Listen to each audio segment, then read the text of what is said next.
हमारे जो हक बनते हैं जायज हक, वो अभी तक नहीं मिले। क्यों नहीं मिले?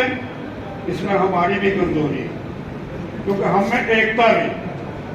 अगर हमें एकता हो, जज्बा हो, तो क्या सरकार की मजाल है कि हमें हमारा हक ना मिले।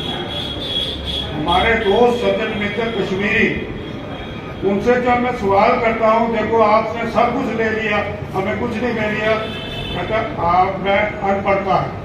सरकार मुर्दाबाद मुर्दाबाद, बीजेपी डबल इंजन सरकार मुर्दाबाद।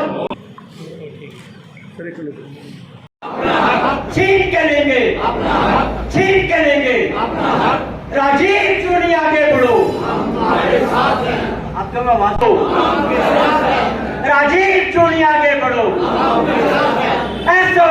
होश में आओ, होश में आओ।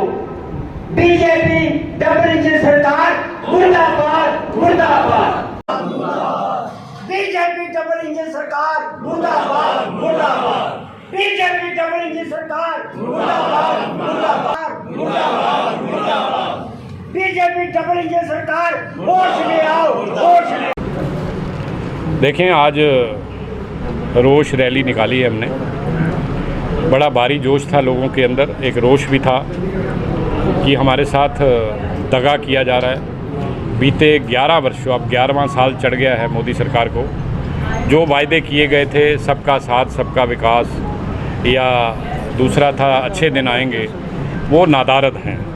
ना तो अच्छे दिन आए और ना विकास हुआ, साथ ले लिया हमारा। तो जो वायदे किए गए थे, जिस तरीके का पैकेज हमारा आया था, हालांकि इनके आने से पहले तक वो पैकेज पास हो चुका था, लेकिन जब उसकी इम्प्लीमेंटेशन की बारी आई तो इन्होंने जनाब उसमें कहीं ना कहीं मैं समझता हूँ कि धोखा किया, और आज भी उसका कोई नाम लेवा नहीं है।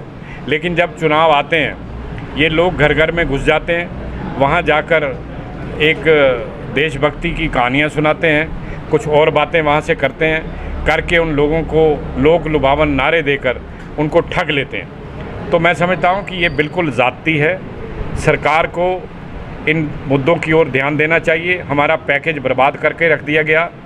हमारे लोग जितने हैं ये सब पहाड़ी स्पीकिंग है, इनका क्लैन पहाड़ी है, इनका ट्राइब पहाड़ी है, इनकी एथनिसिटी पहाड़ी है, और इनका एसटी बनता था, लेकिन इनको नहीं दिया। हमारी ही कुछ बिरादरी के बंदे जो रजौरी पुंछ में रहते हैं उनको दिया। अच्छी बात है, स्वागत योग्य है। लेकिन मैं हैरान हूँ कि एक भाई पहाड़ी और एक भाई गैर पहाड़ी कैसे हो सकता है। ये फार्मूला सिर्फ भाजपा के पास हो सकता है देश और दुनिया के अंदर, वो किसी और के पास नहीं हो सकता। और फिर दूसरी बात आप देखें, 8 सीटों की बात थी, जिसको 1957 के कॉन्स्टिट्यूशन में भी जिसके लिए जगह है, उसके बाद वादवा कमेटी ने भी कहा, इंटरलोकेटर्स 3 बने, उन्होंने भी कहा, हमारे जो इनकी कमेटी बनी पार्लियामेंट्री स्टैंडिंग कमेटी, जो 183rd रिपोर्ट उसकी आई, जो भाजपा के उपाध्यक्ष भी रहे हैं, वेंकैया नायडू जी अध्यक्ष रहे हैं और देश के उपराष्ट्रपति रहे हैं, उन्होंने भी कहा कि इनको 8 सीटें मिलनी चाहिए।